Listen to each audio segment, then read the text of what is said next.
नमस्कार, मैं गुप्तेश्वर पांडे, डीजीपी बिहार। आज एक विशेष कारण से मैं लाइव आया हूँ।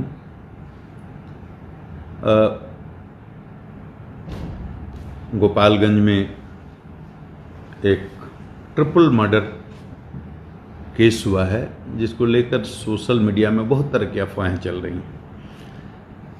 ज़्यादा लोग जो पूरी तरह से घटना को नहीं जानते हैं, वो गलत तरह की अफवाहों के चलने के कारण गलत परसेप्शन भी बना लेते हैं और उस परसेप्शन के आधार पर टिप्पणी भी करने लगते हैं।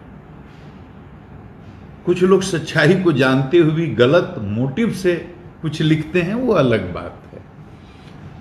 लेकिन ज़्यादा लोग इनोसेंटली, क्योंकि वो नहीं जानते हैं कि सच्चाई क्या है, इसलिए वो अलग तरह से परसेप्शन बना लेते हैं। तो मैं लाइव आया नहीं, मुझे जबरदस्ती बुलाया गया। नहीं तो हर घटना पर, हर मर्डर के केस में या किसी भी केस में डीजीपी को लाइव आने की जरूरत नहीं है। हमारे एडीजी हेडक्वार्टर ही प्रेस कॉन्फ्रेंस करते हैं। मैंने आज तक 1.5 साल में कोई पीसी नहीं की है। एक भी पुलिस मुख्यालय से एडीजी हेडक्वार्टर पुलिस विभाग के प्रवक्ता हैं और हर महत्वपूर्ण घटना पर वो प्रेस कॉन्फ्रेंस करते हैं। मुझे आना पड़ा। सोशल मीडिया पर इतने तरह की खबरें चली कि मुझे जबरदस्ती आना पड़ा ताकि लोगों को मैं बता सकूं कितने बड़े बड़े जनसंहार हुए हैं इस बिहार में, कितनी बड़ी बड़ी घटनाएं हुई हैं। कभी डीजीपी कोई आता है फेसबुक लाइव पर, उसकी जरूरत नहीं। लेकिन ये कांड थोड़ा अलग है। जैसे हत्याएं तो बहुत होती हैं, तो सब हत्या का केस देखने कोई डीजीपी जाता? कोई डीजीपी किसी मर्डर केस, डकैती, कोई केस देखने नहीं जाता। लेकिन मैं गोपालगंज गया। किस लिए गया? कि वो हत्या का जो केस हुआ था वो बहुत महत्वपूर्ण था। 5 बच्चे हैं, 3 मुसलमान के हैं, 2 हिंदू के हैं, 5 माइनर हैं, आपस में खेलते हैं, एक साथ घूमते हैं, बहुत गहरी दोस्ती है। रोज की तरह एक दिन खेलने जाते हैं। 4 बच्चे तो शाम को लौट आते हैं, एक बच्चा नहीं आता है। बच्चे के घर के लोग पूछताछ करते हैं, ये चारों बच्चे झूठ बोलते हैं। कड़ाई से पूछताछ होती है तो सुबह बताते हैं एक बच्चा नदी में डूब गया। आगे आगे आते हैं, पीछे से पूरा गांव आता है।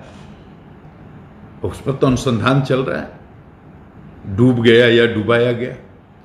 लड़के के पिता ये प्राथमिकी दर्ज करते हैं कि इसको मार करके डुबा दिया गया, और चारों दोस्तों को अभियुक्त बनाते हैं, 2 और को बनाते हैं। अब मार कर डुबा दिया गया या डूब करके मारा। लेकिन कहीं दिल्ली से बैठे बैठे कोई न्यूज चला देता है कि बालक की मस्जिद में बलि दे दी गई। अब इतना बड़ा हंगामा मचता है, ये न्यूज इतनी तेजी से फैलता है कि पूरे गोपालगंज ही में नहीं, गोपालगंज के बाहर आसपास के पड़ोसी राज्यों में और दिल्ली तक बड़े बड़े लोग ट्वीट करने लगते हैं, प्रेस कॉन्फ्रेंस करने लगते हैं, और बाहर ये परसेप्शन बनने लगता है गोपालगंज गांव के बाहर कि सही में किसी हिंदू लड़के की मस्जिद में बलि दे दी गई। डीआईजी को भेजता हूं, एसपी को बोलता हूं, वो भी जाते हैं, खंडन करते हैं, प्रेस को बताते हैं कि सांप्रदायिक मामला नहीं है, लेकिन कोई असर नहीं होता। मुझे लगता है कि पूरा बिहार कहीं ऐसा न हो कि फसाद में फंस जाए, मजहबी नफरत की आग में झुलस न जाए, तो मुझे जाना पड़ता है।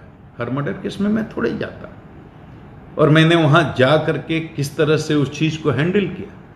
अगर मैं नहीं जाता और पूरे बिहार में ये आग लग जाती तो आज क्या हालत होती, इसका अंदाजा आप लगा सकते हैं। तो ऐसे विशेष मामलों पर मैं कोशिश करता हूं कि जनता को सच्चाई रख सकूं। अब ये बताइए कि मैं जो गोपालगंज के बारे में बताना जा रहा हूं, उसको पहले से अगर पूर्वाग्रह बना करके आप बैठे हैं किसी पक्ष या विपक्ष में, और आप ईमानदारी से निष्पक्षता के साथ मेरी बात नहीं सुनेंगे तो मेरी बात समझ में नहीं आएगी। और सबका अपना परसेप्शन है, अपना बिलीफ सिस्टम है, अपना एटीट्यूड है, अपना इंटेंशन है, अपना मोटिव है, उसी हिसाब से आप चीज़ों को जज करते हैं।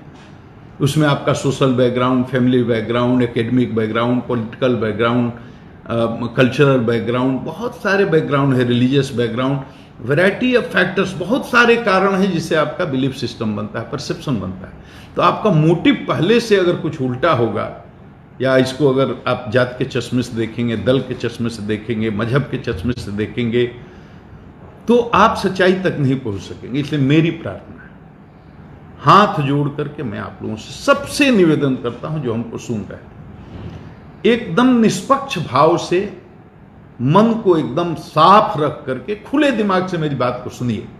क्योंकि मैं जो भी बोल रहा हूं डॉक्यूमेंट पर आधारित, तथ्य पर आधारित, तथ्य बोल रहा हूं, फैक्ट बोल रहा हूं, सच्चाई बोल रहा हूं। इसमें अपनी बात नहीं बोल रहा हूं। जो केस के बारे में, गोपालगंज में 3 घटनाएं हुई हैं लगातार। ये तीनों को आप समझ लीजिए और तीनों की क्या स्थिति है उसको समझ लीजिए। उसके बाद आप अगर निष्पक्ष हैं तो आपको पूरी तस्वीर क्लियर हो जाएगी। 3/5/20 को एक मारपीट की छोटी घटना होती है जिसमें सतीश पांडे, मुकेश पांडे अपने गांव में किसी भगवान तिवारी को पीटते हैं और उसका एक मुकदमा होता है। उसमें उनका वारंट प्रे हुआ, अरेस्ट भी हो गए, वो तो बात अलग है। मैं हत्या की बात कर रहा हूं। सबसे पहले 9 मई को उचका गांव थाना में बरवा मठ के पास शंभू मिश्रा नामक एक व्यक्ति की हत्या होती है। इस शंभू मिश्रा की हत्या में 6 आदमी को नामजद अभियुक्त बनाया जाता है। इसमें 2 आदमी के विरुद्ध जांच में आरोप के लिए अभी साक्ष्य नहीं आया है।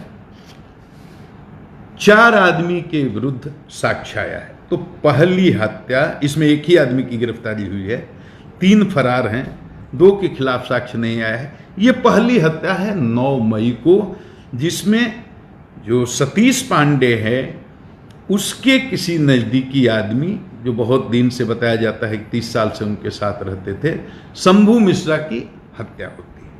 ये पहली। उसके बाद ये बहुचर्चित कांड, ट्रिपल हत्याकांड की घटना होती है 24 मई को। ये हथुआ थाना में होती है। इसमें अपराधी आते हैं। अब घटना कैसे होती थी? अपराधी आते हैं। अपराधी का लक्ष्य क्या है? टारगेट कौन है? जयप्रकाश चौधरी। उनको मारने के लिए आते हैं। उतर के उसके बारे में पूछते हैं। जयप्रकाश चौधरी जी के पिताजी महेश चौधरी भी वहाँ हैं, उनकी माँ संकेतिया देवी भी वहाँ हैं, उनके भाई शांतनु चौधरी जी कुछ छत पर हैं। जैसे उन लोगों को पता चलता है कि ये लोग अपराधी हैं और जयप्रकाश चौधरी को मारने के लिए आए हैं, तो डंडे से 2 लाठी महेश चौधरी मारते हैं एक अपराधी को। संकेतिया देवी अपने बचाव में ईंटा फेंकती हैं और ऊपर से शांतनु चौधरी अपने भाई के जीवन की रक्षा के लिए गाली देते हुए बोलते हैं मैं तुरंत उतरता हूं। ये तीनों लोग को ये अपराधी गोली मार देते हैं। गोली जयप्रकाश चौधरी को भी लगती है, वो आज भी हॉस्पिटल में है। मुझे ये भी नहीं पता था कि पीएमसीएच में है, आज हमको पता चला। तो 3 व्यक्तियों की ये मृत्यु होती है। एक मोटरसाइकिल वहां से बरामद होती है। अब ये 24 तारीख को शाम को घटना होती है, बयान आता है, 25 को इसका सुबह में FIR होता है। इसमें 4 आदमी को अभियुक्त बनाया जाता है। ध्यान से सुनिएगा। वादी हैं इसके जयप्रकाश चौधरी जी, जो 4 आदमी को प्राथमिकी का नामजद अभियुक्त बनाते हैं।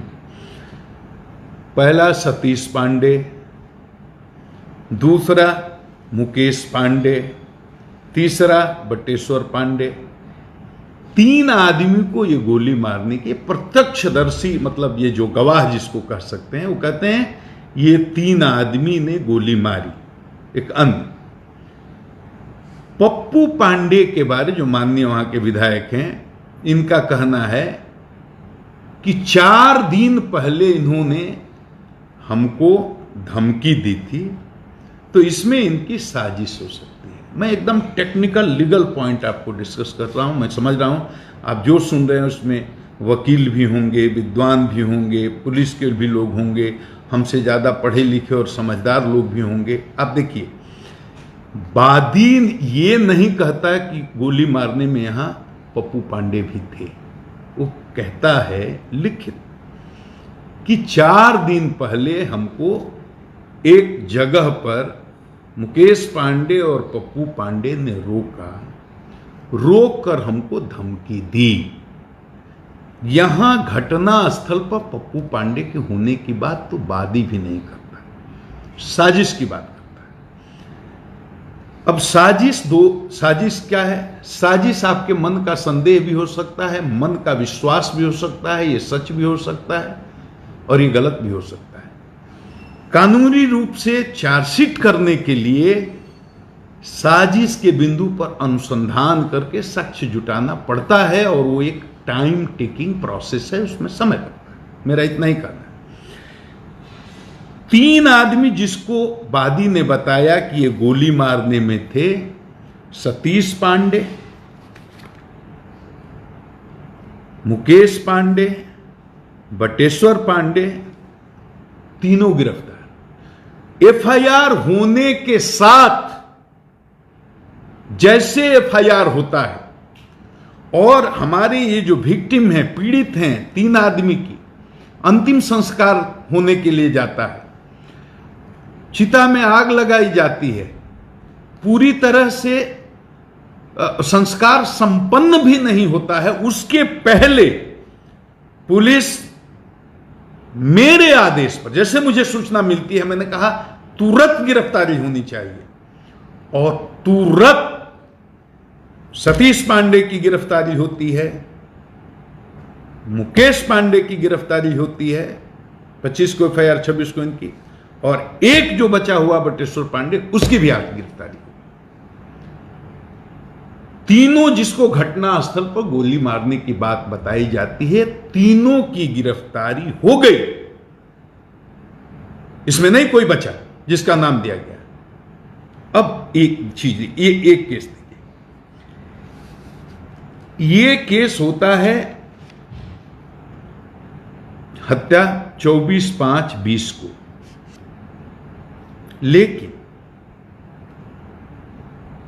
उसके तुरंत बाद, ये घटना के बाद पुलिस FIR करती है, सतीश पांडे, मुकेश पांडे की गिरफ्तारी करती है, बटेश्वर पांडे की गिरफ्तारी हो गई, SIT बनाई जाती है DIG के नेतृत्व में, पूरा STF की टीम भेजी जाती है, CID की टीम भेजी गई है, यूपी पुलिस के साथ हम लोग लाइजनिंग करते हैं और लगातार उसके संपर्क में आकर के सारे गिरोहों के बारे में जो यूपी के साइड में छुपे हुए हैं उनके बारे में जानकारी प्राप्त करते हैं।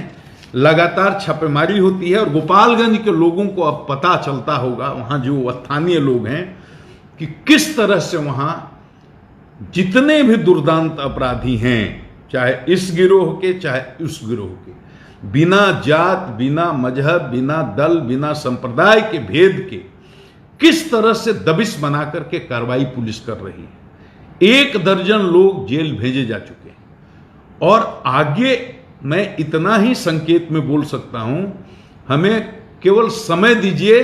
गोपालगंज की तारीख में, उसके इतिहास में, ये जो पुलिस एक्शन हो रहा है उसको गोपालगंज की जनता हमेशा याद रखेगी। किसी को नहीं छोड़ूंगा, चाहे इस जात का, उस जात का, इस दल का, उस दल का, इस मजहब का, उस मजहब का। जो अपराधी है उसको नहीं छोड़े, किसी भी कीमत पर नहीं छोड़े। लेकिन ये 25 को घटना, 24 को घटना होती है, 25 को लाश जलती है, 26 को फिर एक हत्या हो जाती है। वो होती है मुन्ना तिवारी की हत्या हथुआ थाना में, रेपुरा गांव में। और इसमें 4 आदमी को अभियुक्त बनाया गया है। 4 आदमी को जो अभियुक्त बनाया गया है उसमें से एक जयप्रकाश चौधरी भी हैं जो वादी हैं।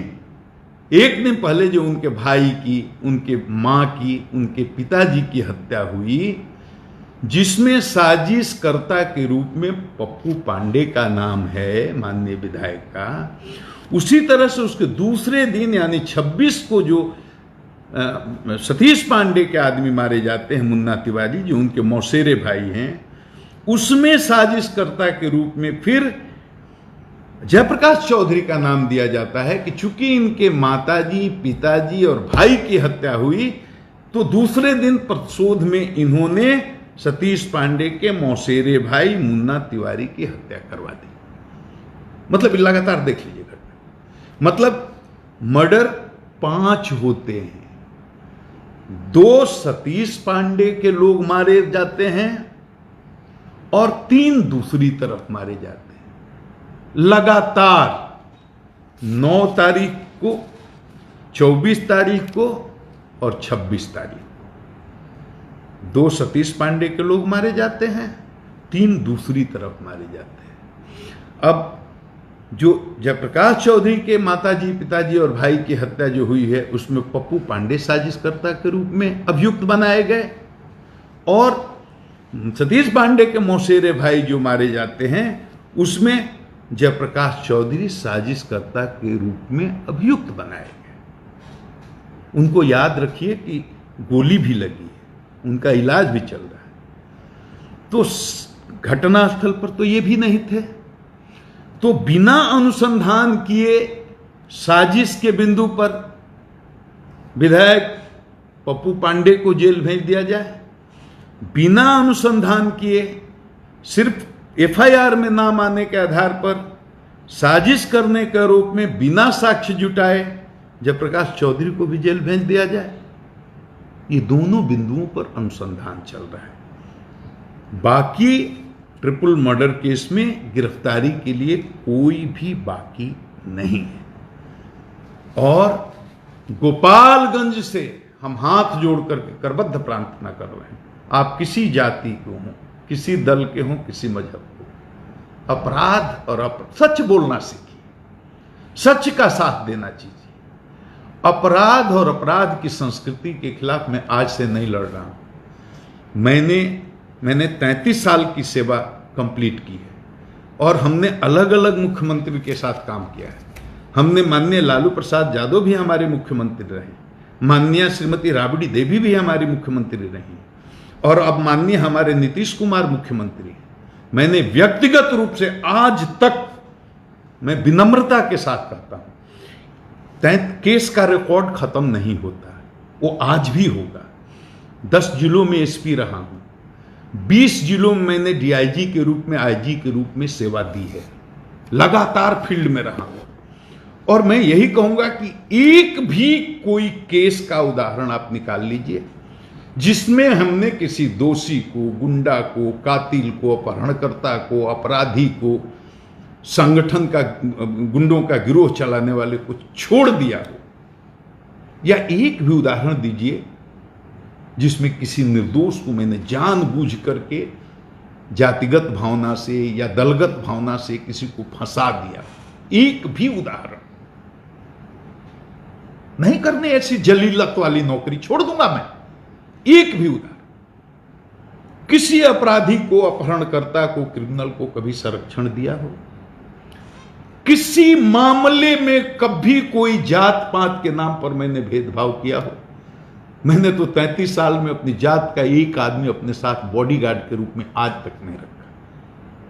मेरे साथ मुसलमान होते हैं, दलित होते हैं, यादव होते हैं, दूसरी अति पिछड़ा कास्ट। मैं तो ये सब सोचता भी नहीं, लेकिन जिस भाषा में आप समझना चाहते हैं उस भाषा में समझा रहा हूं। जात, दल, मजहब, संप्रदाय के आधार पर कभी भेदभाव मैंने किया? यहां अकलियत समाज के भी लोग बहुत भारी संख्या में बिहार में हैं।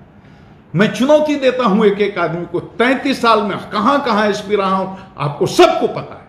एक कोई अकलियत का आदमी खड़ा होकर कह दे कि मैंने कभी उसके साथ किसी तरह का भेदभाव, सैकड़ों बार इस सूबे को फसाद से बचाया है मैंने, अपनी जान को जोखिम में डाल करके, और गोपालगंज भी इसीलिए गया था।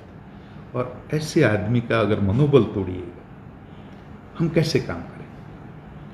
कभी किसी दल का कोई जनप्रतिनिधि हमसे मिलने आया हो, मैंने उसका स्वागत नहीं किया, मैंने उसकी बात नहीं सुनी हो, मैंने उसका सम्मान नहीं किया हो। किसी जात या किसी दल के नेता के प्रभाव में आकर के किसी साथ मैंने अन्याय किया हो? बिहार में जितने चुनाव हुए सब मैंने कराए हैं, चाहे एसपी के रूप में, चाहे डीआईजी के रूप में, चाहे आईजी के रूप में। एक गांव के स्तर के कार्यकर्ता से लेकर राष्ट्रीय स्तर तक के किसी कार्यकर्ता और किसी राजनेता ने मेरे पर किसी प्रकार का पक्षपात करने का आरोप लगाया हो, किसी को मैंने लाभ पहुंचाने के लिए, किसी को हानि पहुंचाने के लिए कोई काम किया। अब ऐसे आदमी को भी, निष्पक्ष आदमी को भी काम नहीं करने दीजिएगा तो बिहार का क्या होगा? जो फेसबुक पर गालियां लिखते हैं उनको मैं कह रहा हूं, सोचिए, ये जात के दायरे से बाहर निकलना होगा। नहीं निकलेंगे तो बिहार का क्या होगा? फिर कोई अच्छा काम क्यों करे? बिहार की जनता इस बात पर यकीन करे कि बिहार पुलिस किसी के प्रभाव में और किसी के दबाव में काम नहीं कर रही है। साजिश का अनुसंधान होता है, साक्ष्य जुटाना पड़ता है। कह रहे हैं जयप्रकाश चौधरी जी, हमको मुकेश पांडे ने, पप्पू पांडे ने एक जगह पर रोक करके और हमको धमकी दी। जिस दिन इस बात का साक्ष्य मिल जाएगा, और साक्ष्य जुटाना तो इलेक्ट्रॉनिक एविडेंस बहुत आसान है, और इसके अलावे भी जो भी साक्ष्य दे सकते हैं दें, निष्पक्ष अनुसंधान होगा। बड़े से बड़े बाहुबली किसी को सरकार ने बचाया क्या? कहां से कहां गए लोग? कोई नहीं बच सकता। लेकिन इसको जात, दल, मजहब के चश्मे से कृपया न देखें। बहुत विनम्र मैं प्रार्थना करना चाहता हूं। सरकार न किसी को बचाती है, न किसी को फंसाती है। हम लोग बहुत ईमानदारी से आपकी सेवा कर रहे हैं, लेकिन ऐसे बिना सोचे, बिना जाने, मैंने बता दिया ना, गिरोहों की वर्चस्व का गिरोह मैंने पाला है, गिरोह मैंने पैदा किया है। मैं किसी गिरोह को रखता हूं। डीजीपी, आप सोचिए, 35 साल से नौकरी में हूं ना, एक दिन से थोड़े हो। जहां रहा आम जनता का आशीर्वाद रहा, और मेरी औकात तो बस इतनी ही है, आम जनता का आशीर्वाद। मैं 12 करोड़ की जनता का सेवक, उनके चरणों का धूल हूं। इससे बड़ी औकात मेरी है ही नहीं, बस इतनी ही है मेरी। और कुछ लोग गलत, जैसे संवैधानिक पद पर जो लोग हैं, उनको कुछ लोग गलत सूचना दे करके गुमराह कर देते हैं। मैं उनको दोष नहीं देता, लेकिन उनको गलत सूचना दे करके रमाशय सिंह हत्याकांड, ये राजकुमार हत्याकांड, उपेंद्र सिंह हत्याकांड, अरुण कुमार सिंह हत्याकांड, अनिल तिवारी हत्याकांड, इसमें सब में पप्पू पांडे को नाम लेकर के, अब ये गलत सूचना जो किसी भी संवैधानिक पद पर बैठे हुए जिम्मेदार आदमी को देते हैं, वो उनके शुभचिंतक नहीं है। उनको सत्यापन इसका करना चाहिए। मैं सिर्फ बता दूं, इसमें किसी भी कांड में विधायक पप्पू पांडे नामजद अभियुक्त नहीं है, कहीं से भी एफआईआर में उनका नाम नहीं है। तो ऐसे कांडों के बारे में, और जो सतीश पांडे की बात कर रहे हैं, तो सतीश पांडे का मैंने आपराधिक इतिहास मंगाया। ये वो सतीश पांडे हैं जो 45 केसों में इनका नाम है। अभी ये वांटेड नहीं है किसी केस में, सब में बेल ले लिए, वो अलग बात है, मुकदमे कोर्ट में वो अलग बात है। लेकिन ये सतीश पांडे पर 45 केस हैं, और केस चोरी के हैं, डकैती के हैं, आमसे के हैं, हत्या के हैं, हत्या के प्रयास करने के हैं, अपहरण के हैं। तो सतीश पांडे अपराधी हैं। और जिस दूसरे माननीय की बात कर रहे हैं उनके भी आपराधिक इतिहास है, मुकेश पांडे के भी आपराधिक इतिहास है। तो जो जिसका आपराधिक इतिहास है उसके साथ समझौता करने के बजाय मर जाना पसंद करेगा। अब मेरा क्या है, हम पर भरोसा रखिए और इस बात का भी भरोसा रखिए कि पुलिस किसी के दबाव में नहीं है। सरकार की तरफ से स्पष्ट आदेश है, एक एक आदमी को चुन करके निकालिए जो गुंडों का, क्रिमिनल का और ऐसे अपराधियों का रैकेट चलाता है, चाहे वो किसी जात का हो, किसी मजहब का हो। स्पष्ट खुला हाथ है पुलिस को। हमें काम करने में सहयोग करें। और आज अंत में जनता से मैं यही कहूंगा कि मुझे आपके प्यार की बहुत जरूरत है, आशीर्वाद की बहुत जरूरत है, लेकिन इतना प्यार न करिए कि लोग जलने लगें। मैं आपका सेवक हूं, मुझे आप पर पूरा विश्वास है और मैं बाकी लोगों से कहूंगा, सब लोगों से, कुछ भी लिखने के पहले, कुछ भी बोलने के पहले ये ध्यान में रखिए कि काम करने वाले पदाधिकारियों का अगर मनोबल टूटेगा, ये बिहार के लिए अच्छा नहीं होगा। मेरा आप सबों को प्रणाम।